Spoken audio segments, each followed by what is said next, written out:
Hello and welcome to this workshop on how to be yourself. I call it Unfiltered Unafraid. Speak freely, act boldly, and let go of what others think. My name is Katrina Horn, and you might want to argue with this, right? You might tell me that I can't just do that, and that is okay. What I'm really here to show you is that whatever you believe about you and your ability to speak up for yourself and just freely be yourself, I'm going to show you actually that you can be more of yourself, and it needn't be a problem. Right. I just turned up my volume, realizing that I was not at my top volume. If you're here live, please feel free to participate in the chat. If you're listening to the replay, you can still use the comment box below, and I will still get your messages and I will read them. So I'm here to talk to you about how you can be more of who you really are, because let's face it, if you felt that you were free to be always you, then what would be different? What really would be different? So I'm going to share with you what helped me and what's helped my clients shift from all those feelings of not feeling good enough and being really careful with your self-image and sort of curating it and thinking about what people think of you, which could prevent you from doing what you want to do or saying what you want to do. All of that mind drama, all of that energy you spend on thinking about that is really what we want to get to the bottom of. And I trust that this will be helpful, whether you want my help with it moving forward or whether you want to do all of it on your own. So this is who I used to be.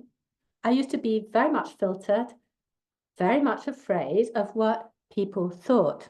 And I'll let you know about the thoughts I was having at the time. But as you can see, now I'm a life coach, but I used to be a professional harpist. So I used to play the harp. And that all sounds gorgeous, doesn't it? But instead of thinking, speak freely, I thought, watch what you say. And instead of acting boldly, I thought, be careful with what you do. And of course, I always kept in mind what people could be thinking. And the reason why that doesn't work is we absolutely cannot control what people are thinking, so we don't really want to. And let me just share with you the thought that you might be having, because it might be not be that extreme as it was in my case. I was a perfectionist, right? So I was really focused on that. But maybe you're just somebody who says sorry when you haven't really done anything wrong. Like there is no reason to feel sorry, yet you feel sorry, sort of to soften your intervention. Like, sorry, just wondering if you had a minute, even though that you had planned to speak with this person, or when you downplay compliments, or when you downplay your achievements, saying something like, oh, that was nothing, anybody could have done it, right? With the sense that, oh, I'm not really anything special. I'm really not that unique, which is, of course, not true. Saying yes when you really mean no. So you take on things, even you know that you are already overcommitted, but you just can't bring yourself to say, no, I can't do that. So you just say, sure, yeah, let me do that for you. You're holding back ideas. And I think that was something we see with a lot of children at school. Like they know the answer to the question that the teacher is asking, and maybe that was you, but they really don't feel empowered to say, what do I want to say? To answer the question or to ask questions, like they just keep to themselves. And if you saw my post or you received an email, I said that I used to call myself discreet. Like I thought, oh, I'm just reserved. But really, this is what I was doing. I wasn't saying maybe this is a bit out there and then say what I thought. I would just keep it to myself. I would think, better not say anything. What will people think? And then making yourself less visible. And that used to be my thing too, so that others could feel more comfortable. And a thought behind that could be, I'm just too much, or I'm just too something, or I'm not enough something. So I've always been a person who's got on with things, done a lot of things, and I thought I had to limit myself in some ways because it was just too much. And if people noticed how much I did, it might have them feel not so good about themselves. So I wanted to avoid that, if you see what I mean. So I had to downplay myself, like not choosing to apply for something that I thought I could do, but just letting others do it because maybe they were better at it, and sort of not putting myself forward, if you see what I mean. And maybe that is something you recognize. If so, I would love to know. But I've got a question for you, and that's really at the core of what I want to talk to you about. How do you feel when you think, and this was my thought, I must be perfect? That way, nobody gets to criticize me.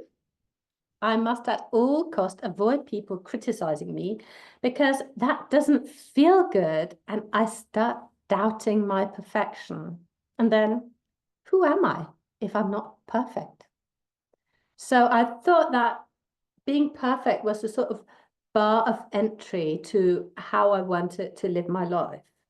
Like I went into this all or nothing thinking that we're going to talk about too, where it was either I'm perfect or I'm crap. Like there wasn't anything in between. So I couldn't make a mistake because, of course, when you're perfect, you can't make a mistake, can you? You must be always perfect. So there is no room for a mistake. But the time will come. The time will come when you make a mistake. And then what? Really, then what? So I'm just checking with the comments. Right, good. So maybe you have got some version of this going on for you. As I said, I don't think everybody is as extreme as I was, but yeah, that is really where we can be. And I think that it's not just perfectionism, it's really the opposite too, sort of fearing that, oh, I'm not good enough. That could also be a problem. So it's like the superiority complex meets the inferiority complex because they both have us do or behave in the same ways. So of course, this is no longer who I am, and I'm going to reveal at the end how I shifted this mindset. But for you, it could be something like, how do you feel when you think I must make them like me? Like that in and of itself doesn't feel good. And can I just remark that we really can't make people think anything because they will just go ahead and think whatever it is they want to think. So that can never feel good. What if they don't like me? Yeah, well, then what? I used to make this mean that if people didn't like me, I would be lonely. Like I would be cast out, I wouldn't fit in, and I wouldn't belong anywhere. I so desperately wanted to belong with the people I wanted to belong with, if that makes sense. Like I was a classical musician, very competitive environment, but I wanted to belong there, right? So I was in this game of having to prove my worth all the time. So what if they don't like me? What if I'm not enough? Or I'm too something. I'm too loud. I'm too abrupt. I'm too clumsy. I'm too lazy. I'm too fat. I'm too something, or I'm not something enough. I'm not clever enough. I'm not far enough. I'm not something enough. So think about it. Have you got any of these going on? And if so, here's the thing. When you believe a thought that argues with reality, you're confused. So if you're thinking, I'm unworthy or I don't belong, and if that is strictly speaking not true, your sense of it is going to be that, oh, I'm very confused. I don't really know. Don't know who I am, and I don't know what this means, and I don't know what to say, and I don't know what to do. That's the sort of I don't know, because you're just confused. if you believe that you must control what people think of you, you're going to be confused a lot of the time because you can't control what people think of you, right? So you're in conflict with reality. That is cognitive bias. So when you question that thought you've got going on somewhere that's running your system and see that it's not true, you're enlightened to it. You have spotted it. You can see it.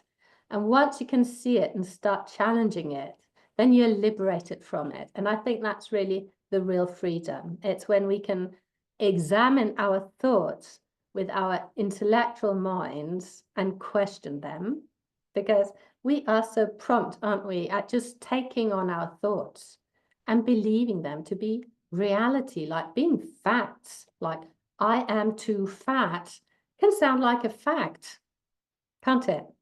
I am lazy. I'm just somebody who's lazy, or I'm just somebody who procrastinates, right? That can sound like, okay, I identify with that. That feels really safe. But is it really true? And I think that you suspect, like, your higher self is onto you and knowing that this can't be true. So when I talk to my clients about reclaiming control, because we like to be in control, don't we? We can't actually control our feelings because they're just hormones in our body. So don't make yourself wrong for feeling your feelings. You can't control them. They are there. If you are feeling a feeling, this is the truth. You are feeling it, right? There's nothing you can do about it. You must let it be there and you must feel it fully. So when you try to stuff down your emotions or your feelings, to me, it's a little bit the same thing. When you try to stuff them down or ignore them, or when you absolutely want to change them, what then? Well, you can't. And then you get to feel out of control. Like, I can't control my feelings. Like, I feel so anxious, I must make it go away. But you can't. You really can't. Your only power is in your thoughts, because you can actually think on purpose. You can control what you think, or I like to call manage your thoughts. But that is your only point of control. Get clear on what it is you are thinking and then claiming that control. So I'm going to share my 5 steps with you that you can try out for yourself with the thoughts that you are thinking. I'm going to come up with a few examples, but the process is that you first of all identify the thoughts you're having. Like my thought was, I must be perfect. So I could add, I must be perfect to be accepted. That would be a thought. So feeling or thinking that thought, I can already feel that that doesn't have me feel good at all. So I know that there's something untrue about it. So I need to challenge it. I need to get really curious about it. And I can ask myself, is this true? I must be perfect for people to accept me. Is this true? And then I can start really thinking about that. Is it true? Well, maybe not. Maybe some people are willing to accept me if I'm not always perfect. Maybe if I'm just perfect most of the time, that's good enough. Like I can start sort of wiggling it around and I can ask, well, if it is true, why is it true? Is it true that you can only accept people who are perfect? Does that mean that everybody's perfect? Right? How does that square? It doesn't really. So you could also ask yourself what is equally true. And if that doesn't really fit into your thoughts, you can ask yourself, what if the opposite is true? So you've got what is equally true. What is equally true that I must be perfect to be accepted? What could be equally true is that I can be perfect some of the time and be accepted, or perfection doesn't exist, yet people accept each other. I mean, I can really look at what could be equally true. And what if the opposite was true? I have to be imperfect for people to accept me or to be accepted. Or I can't be accepted if I'm perfect. Like, can you sense that we're sort of wiggling all those thoughts around? We're coming at them from different angles, and they're sort of losing their justification, if I can call it like that. There's something up here, right? I must be perfect to be accepted. Well, I'm starting to doubt that that is the entire truth. I'm still a little bit attached to it, but I'm open to doubting it. Then I've got this opportunity that I can now make a choice. I can go on believing that I must be perfect to be accepted, or I can be willing to slide towards it is enough to be sometimes perfect to be accepted. Or if I can feel that this can be true for me, I will never be accepted if I'm perfect. Right? I can find something that sort of sounds true to me, and the way I know that it's true, that I think it's true, is if it feels good. So telling myself I must be perfect to be accepted doesn't feel good. And if I'm willing to think about nobody's perfect, yet people are accepted, that feels so much better. I can't quite go on to if I'm just myself, I will be accepted, which is not true either, because some people won't accept you.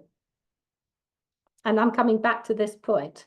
But my whole point here in these 5 steps is that you start sort of moving a thought around, like that thought that has got a hold on you, that is preventing you from saying what you really want to say and being who you really want to be for fear of being judged. Right? Just start moving it around and playing around with it. My next question to you is going to be, who are you when you're thinking this thought? And let's have a few examples. Who am I when I believe I have to prove my worth? And that was my case. Like, I had to prove I was perfect to be worthy. So who am I when I believe that? I'm under pressure. I'm an opinionated person because I'm always proving, right? I might even be argumentative. So that has me feel tense. It has me feel defensive, and it has me feel insecure. So that's a cue to me to let me know that all these feelings I can feel, I'm willing to feel them, but they're all also telling me that there is a dissonance here. There's something untrue. So who am I when I believe I have worth? I speak my opinions, I'm open-minded, and I'm receptive. I can take in other people's opinions, I can take in who other people are, like I can just have it all flow because I believe I've got worth, I'm worthy. So I can feel relaxed, I can feel curious, and I can feel at ease. So do you see how it works? It goes from a thought that has us feel not good, changing that thought into something that has us feel good. Well, that is more true than the thought that didn't have us feel good. So which of these 2 versions of you do you think is most vulnerable? Is it the person feeling tense and argumentative and defensive? Or is it the version who's feeling relaxed, open-minded, free? Which one is more vulnerable? And of course, it's the one where you're being tense, right? Who do you think people most want to be with in my example? Right? People want to be with people who are not opinionated, but who are open-minded, right? Who are sort of open just to taking it in. And we can have that feel really, really good, knowing that actually the armor we're putting up, what we're trying to be so perfect, when we're trying to watch what we do, and when we're really afraid of what people are thinking, when we can take that armor away, well, then actually people get to connect with us. So I find that really, really, what can I call it? It's a bit of conundrum, isn't it? And it's sort of opposing thoughts because we want to protect ourselves, or let me say, I wanted to protect myself by being perfect. And that didn't really protect me at all, because that made me extremely vulnerable. Ironic was the word I was thinking of. It is really ironic that I tried to protect myself so much so that people couldn't get to hurt me. They couldn't make me feel less than. They couldn't tell me that I was unacceptable, right? Because that was not true. I was perfect, if you see what I mean. So I find that so ironic that really what we are protecting ourselves from is what we are creating very often. Maybe you would have other situations where that was true. But can I just point out to you that it's actually harder to continue to nurture the belief that is not really true, because that creates cognitive dissonance. And it's actually easier to admit the truth, or what is just as true. And as I always say, is that the truth is rarely black or white. It's not I'm always wrong or I'm never wrong. It's a sliding scale. So if we go back to my example where I felt I had to be perfect, meaning I couldn't make a mistake. And just imagine like being on stage playing a concert. Of course, you don't want to make a mistake, but the more afraid I was of making a mistake, the more I put myself in danger of making a mistake. Can you see that? I don't know whether the example is too connotated music, but maybe you can transfer that to another area of your life. Like the more you are afraid of saying the wrong thing, the more you're feeling the pressure, the more you're tensing up, the more you're watching yourself, the more likely you are to actually blurt out something that you might regret, right? So on this sliding scale with me and mistakes, maybe you've got it too. I find that many of my clients are horrified at the idea of making a mistake because of what we make it mean about us, of course. But if it's a sliding scale, it's not I never make a mistake or I'm always making mistakes.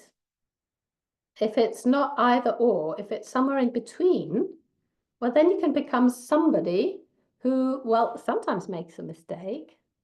So what? Right?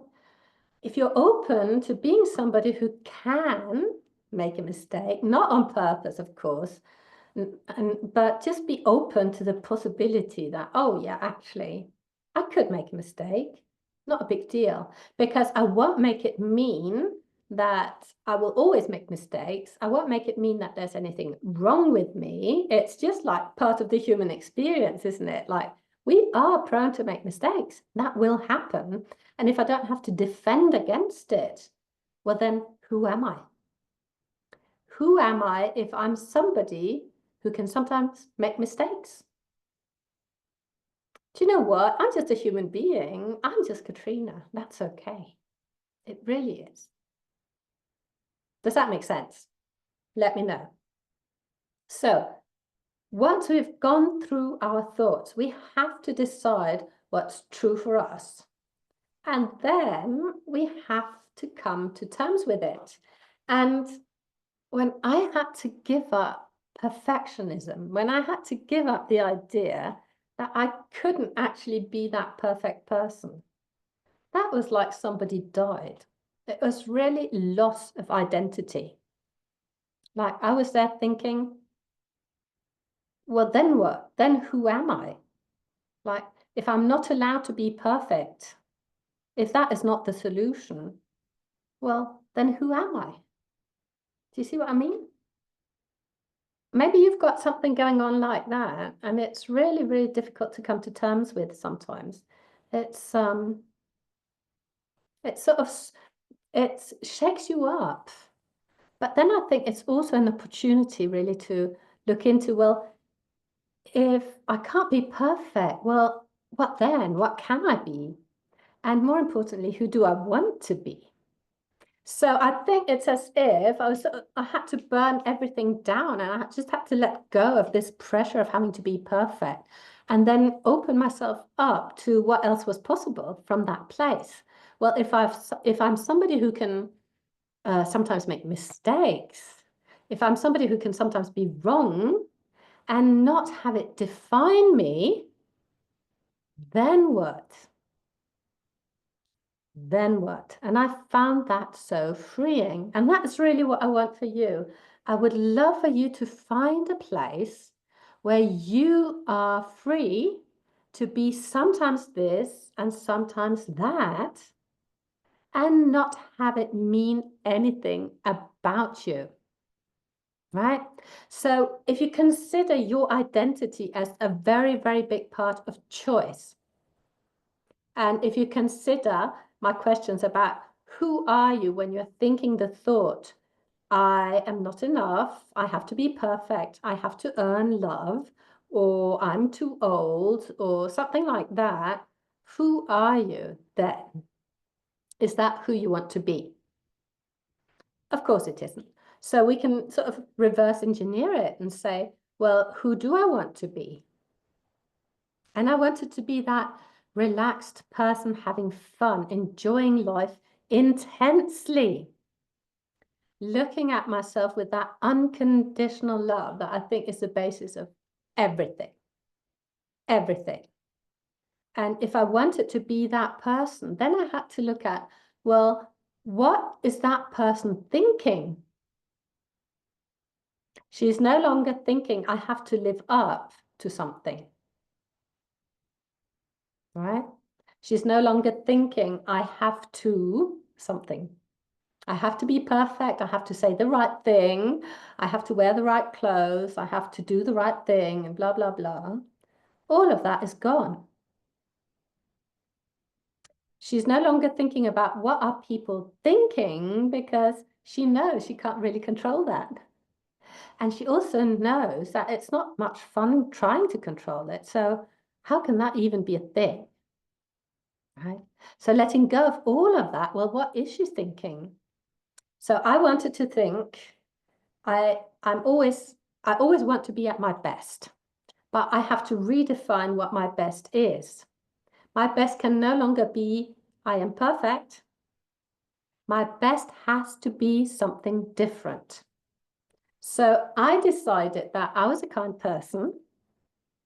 I decided that I wanted to do the right things, but sometimes I would get it wrong, and that would be okay.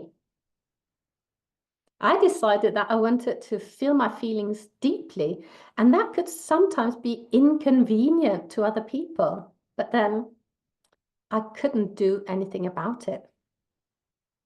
So being free to feel all of my feelings and being free really just to be me, that really took a lot of practice. I'm not saying it came like from one day to another. And if you're toying around with this, keep in mind that you will make mistakes. Like it's a pendulum that swings. So if you've been too much on one side, you will swing all the way over to the other side, and you'll keep sort of getting things wrong and getting them right and getting them wrong and getting them right till you are in the center where you are being you most of the time.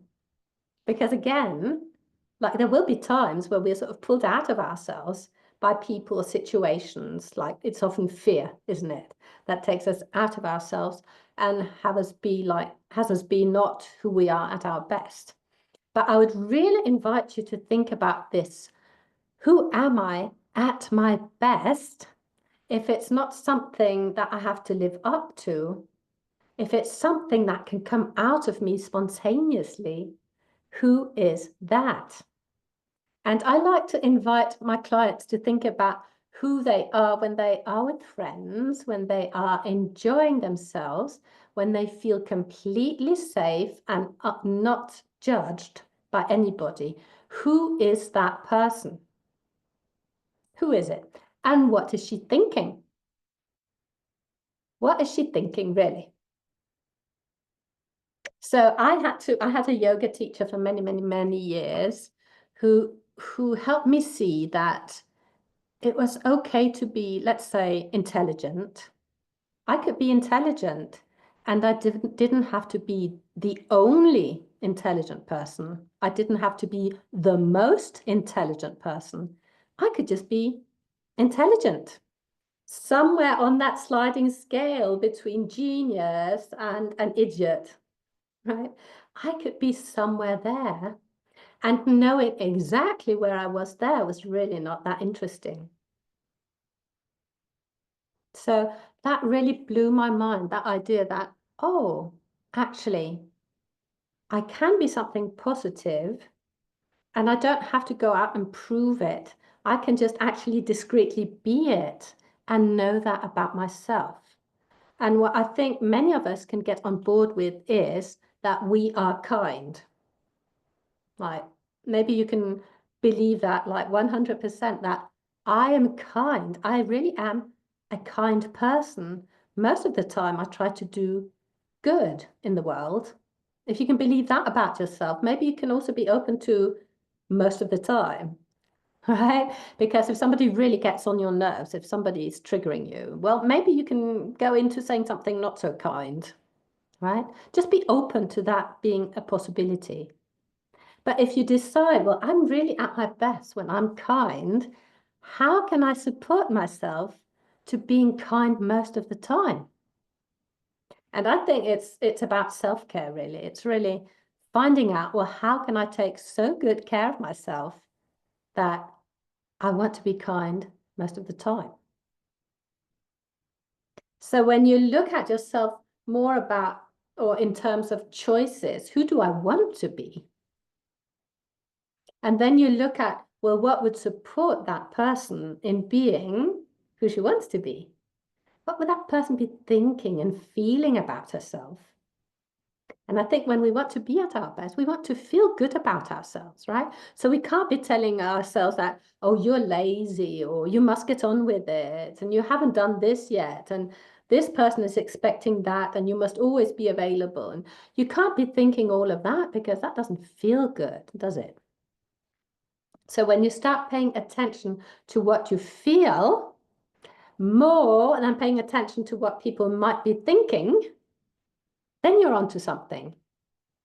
Because our life experience is really more about what we feel than anything else, isn't it?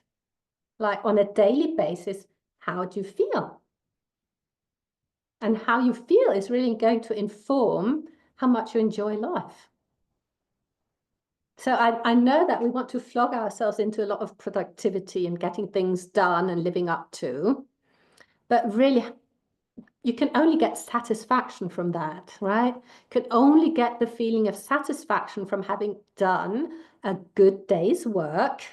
Like you didn't enjoy it, but you got it done. You can feel satisfied about that.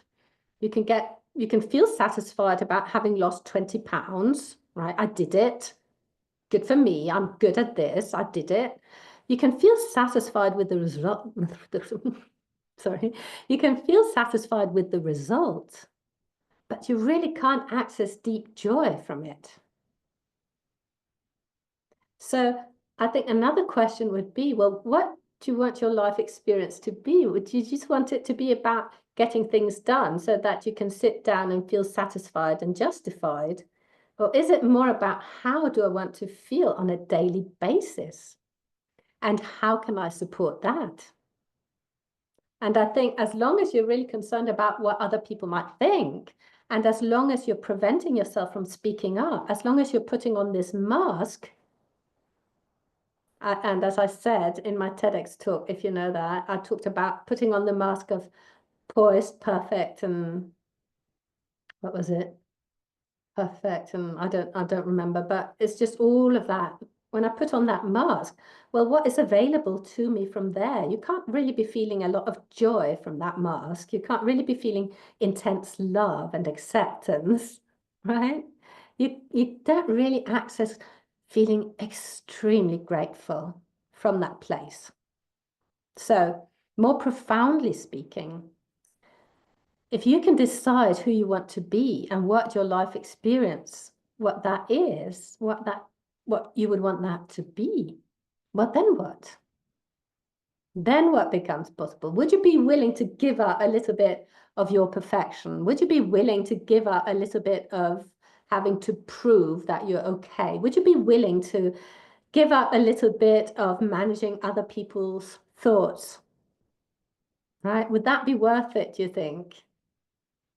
And it sounds a little bit facetious, right? But really, if you look at it like, okay, I can actually do something about it. I can challenge my thoughts, because the thoughts I'm having now, they don't help me feel good. They really don't.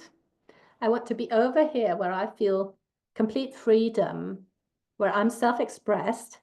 I'm not hiding. I'm not sort of belittling myself or trying to make myself believe there's something I can't do. Right? That doesn't feel good. Like, I want to be feeling like the freedom of being myself with other people, but without trying to manipulate them into liking me. So I gave an example of,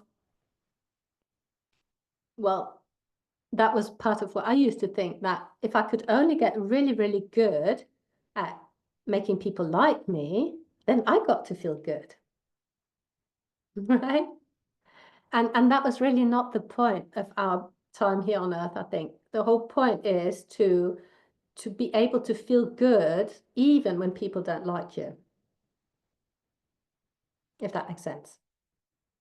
So I thought, well, to feel good about myself, I must make people like me at all cost, because then I will feel good because I've made them like me, right? Whereas now I see that I can actually feel good even if other people don't like me. And then I can challenge that thought. It's never nobody likes me or everybody likes me. It's always somewhere in between. And I can get facetious and say, well, how many people do I need to like me to feel good? Right? But that is really besides the point. It's like, well, how intelligent do I need to be able to call myself intelligent? Right? How beautiful do I need to be to think of myself as somebody who's beautiful? How slim do I need to be able to think of myself as slim? Like, all of that really doesn't make any sense when you think about it. So when I believe I'm beautiful, well, I think I'm more beautiful. When I think I'm intelligent, well, I think I'm more intelligent. Because the opposite would be thinking I'm not intelligent. Well, that really doesn't help you be intelligent, does it? I learned a lot of this from observing children. I was a teacher for a while, and I got to work with all these lovely children, and they really taught me so much. They really taught me so, so much about who we are. And I could see the immense amount of choice we have in it. So, of course, we've got character, we've got outside influences, we've got parents, we've got family, we've got all of that. That to some extent define us. Like, we've got genes, we've got things that do define us. Let's not deny that. But then there's all the rest. All the rest is so much choice. And if we take that on board and we feel empowered to choose between all that choice, well, then what? What becomes possible there? I really invite you to think about that. If I used to teach positive psychology, and science shows us that we are born with a certain propensity, is that a word? Ability, I can say, to be happy. And then there are circumstances. But 50% of our ability to feel happiness is what we create. And what if it was the same with character? What if it was the same with identity? I really love to think about this. What if I could just design who I am to a large extent? Like, of course, physically, there's only so much I can change, right? But mentally, how I feel, what I think, what I do, all of that is up for grabs, right? So if that is the case, doesn't it just make you want to love that person even more so that she can make the most supportive choices? That is what I call coming to terms with it and even loving what is. I've always got that choice. I can love people not loving me or not liking me. And when I can do that, then I've set myself free, because I'm no longer dependent on people approving of me. That is not how I approve of myself. I decide to approve of myself first. I decide to love myself first, and then other people are welcome to do so too. So here's what I've been talking about. You can't escape your feelings. You must accept them. But let's not have them mean anything about us. They don't define us. So I can feel sad one day, and that can be okay. I don't have to chase the sadness away. I don't have to stuff it down. I don't have to ignore it. I can let it be there, and that is self-acceptance. I can think of myself as a positive person who's feeling sad today. Then we talked about, instead of believing your thoughts as if they were facts, challenge them. Even with something as of apparently factual as, I am overweight. Challenge that. Challenge, oh, I'm somebody who's clumsy. Challenge it. Whatever doesn't make you feel good, challenge the thought. So let me recap the process in 5 steps. You'd identify the thought that is at the bottom of it. So that could be, I must work hard to keep my job. I must work long hours to keep my job. Well, what does that look like? Oh, I have to stay late at the office. I have to get up early. I have to be top of all my files. I have to be like busy. Challenge that. If it doesn't have you feel good, really challenge it. Ask yourself, is that true? Is it true that to do the job I do, I have to be overworked? Is that really true? Then ask, why is it true? And you might not even know why. You might not be able to come up with any evidence for why that is true. Why would you have to overwork? Why is working normally not enough? Right? Really get curious about what are your beliefs about them. And if everything was up for discussion, like ask yourself, in my 4th point, what else is equally true? Equally true is that other people work normally and still have jobs. What is equally true is that if I was willing to get more organized, that would be good too. That would perhaps even be enough.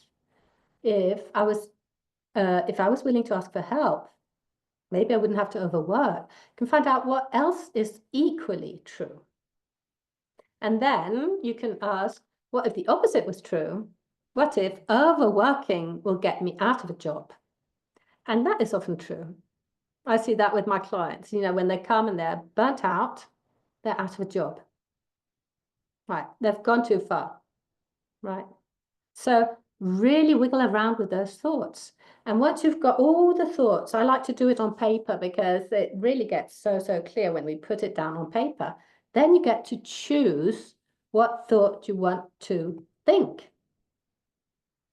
Then you have to learn how to love that. So it needn't be either or. I never stay late at the office, or I always stay late at the office. It can be anything in between. It could be a thought like, I'm willing to sometimes stay late at the office to get things done so that blah, blah, blah. It can be thoughts like that you practice thinking. Like you just decide, this is a thought that feels good. So it's not, I must change my job now. I must leave it and find a different job, right? That might not even have you feel good, but we like to entertain these escapist thoughts, don't we? Like, where, oh, I'll just get a job at McDonald's, and that way I won't have any responsibility. I can just go and work and that'll be fine, right? That is sort of extreme thinking, and just catch yourself when you go into those extremes. and then look at all the possibilities in between. So this is what shifted for me. My best self is perfect. That didn't make me happy. What did was, when I'm at my best, when I'm relaxed and unguarded, feeling safe, having fun, that is at my best. That is my new best. I don't think anybody can argue with that.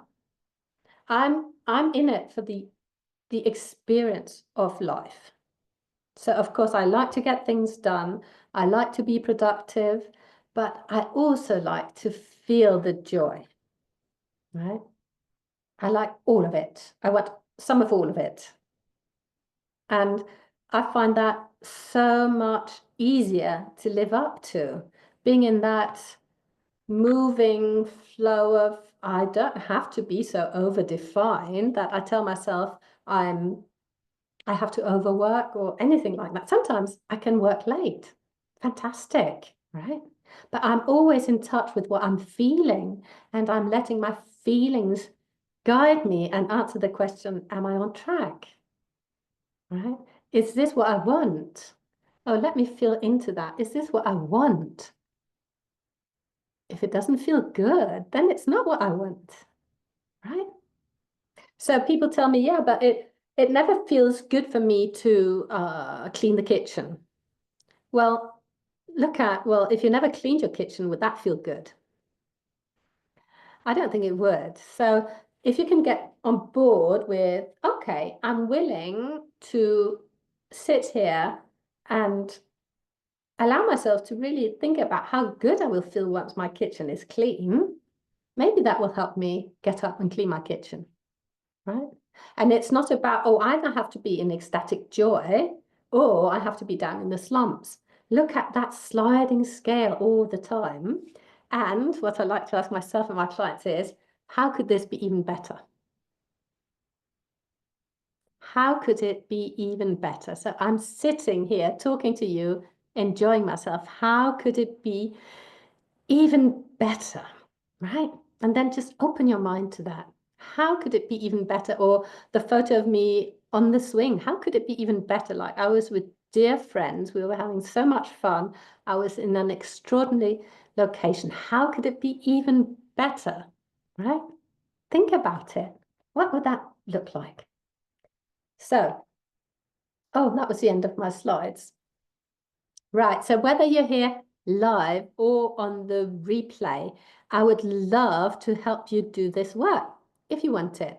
You're free now, of course, to leave with all your notes. You're free to come back and rewatch the replay and decide, oh, I can do this on my own. But if you want to do it with me, you absolutely can. And if that is your choice, your next step would be to book a session with me. I call it a life audit session because that is really an opportunity for me to look at several areas of your life to see how you're operating. And that allows me to see how I can help you. So this is a session that is entirely free. It lasts an hour. And we go through, as I said, several areas of your life so that I can see how I can help you. I will then show you what you could do with my help. And if you don't want my help, you're free to leave with all the action steps that you can take on your own, if you are so inclined. To do so, you have to hop over and book a life audit session on my online scheduler. And let me see if I can pull that up. Otherwise, I'll just post it in the comments below this video. You can follow the link. When you go to the link, if you live somewhere that is not in Central Europe, you might not find any available times till you scroll around. So please feel free to do that. When we work together, I don't believe in one size fits all. So all my coaching is custom made. Like, I make it fit exactly where it is you want to be. So if you are somebody who's very fearful of what people think, if you're somebody who finds it difficult to give your opinion without like having sweat break out, if you are always watching what you're doing, how you're looking, what you sound like, all of that, and if you want to change that, it's completely possible. And I hope I have shown you how, right? It's normal to need help with it. I think we all need help, and there is no shame in asking for help. So you can absolutely get my help if you request a live audit session. So if you start working with me, we will, of course, address all of this. And as we go through all the thoughts that come up for you, all the thoughts that have you feel not good, we start working on changing them, like one by one, by one, by one. And what you will find is once you start changing the thoughts and you start feeling better and better and better, so much more becomes possible. Because I talk a lot about living your dream life, but sometimes we're just too bogged down. We can't really see what else is possible because we're still in that survival mode of, oh, I must be getting on with it. My survival depends on me fitting in. My survival depends on me not making a mistake. My survival depends on all of those things that don't feel good. When you are in that stage, it's really difficult to imagine like what it would be like life without those thoughts. But can you imagine when you get rid of those thoughts and when you start feeling better and better and better? Can you imagine that, oh, maybe I can see more possibilities for myself? So that is really what we're always working towards in coaching, and what I'm really passionate about bringing you to the place where you start seeing all the possibilities, because you are more on the sliding scale of possibilities than on limitations, right? Again, it's a sliding scale. It's not either I'm limited or I am all powerful. It's always that sliding scale. So when you move from your limitations more and more towards the possibilities, then we get to ask ourselves, well, if this was possible, what would I really want? If I was no longer held back by these limiting thoughts that have me feel fearful, doubtful, anxious even, if those are no longer holding me back, well, then what would be possible? What would I really want? And there's nothing as freeing as being able to put your finger on something you really want, and then allowing yourself to believe that you can actually have it. So many people are very busy telling themselves why they can't have what they want, but that is just because they're still in too much suffering, right? When they stop suffering so much, they will become more and more able to see what it is they really want and then start believing that it's possible. Because why wouldn't it? If you come back to my concept of us being in part defined, but in a very big part also undefined, meaning that we have got choice in that area. We've got all that wiggle space. We've got all that decision power. If that is true, and I invite you to think about it, if that is true, well, then what do I want that to be about? Who do I want to be in that wiggle space? What do I want to experience in my life? Right? What becomes possible if I'm open to that? And I love to think that I can be not exactly who I want to be, because like I'm 58, I can't change that, right? I can't say I want to be a model. I want to be a celebrity model, right? I want to be in Vogue, and I can't say I want to play at Wimbledon and win. I mean, that just wouldn't work. But that is the part of the defined, right? And we have to come to terms with that. We have to, what I like to call, love it. We have to be on board with loving what is. So I can't change my age. I can't change completely my ability. Of course I can learn, but even playing tennis every day for the rest of my life, I will never be able to win Wimbledon, will I? Let's face it, right? And that needn't be a problem. There's everything else. Everything else is open for grabs. So when you think about that, if you allow yourself to think about that, then what do you choose? And what if it was just a question of choosing? Then what? Doesn't that just have your mind spin? If it really was, oh, I used to think of myself as being really shy. What if I can sometimes be shy and sometimes extroverted? Right? What if all that is possible? So I would love to know what you think about it. I shall stop the recording by reminding you that you can absolutely book a live audit session with me. I would love to meet you there. And what else can I say? Well, please take advantage of it. If you're watching the replay, there will be a booking link in the comments below. If you're receiving the email with this replay, then in the email, there will be a booking link. Just think about it. What if I actually gifted myself this opportunity to see something different? What if I just allowed myself really to play along with this idea of Katrina's? I don't know whether I can actually believe it, but let me just play along with it and see. Let me just see what happens. So I'm looking forward to seeing you on a live audit session. You are welcome. You are so welcome. Feel free to book, right? Feel free to book. I can't really post a link, or maybe I can. Let me see if I can. Yes, I think I can. So let me post a link so you can just go ahead and book right now. And then I'm looking forward to next time I'm speaking to you. I loved speaking to you. I will be sending out emails to recap all of that. If you've got any questions, just get back to me. Love talking to you. Bye for now.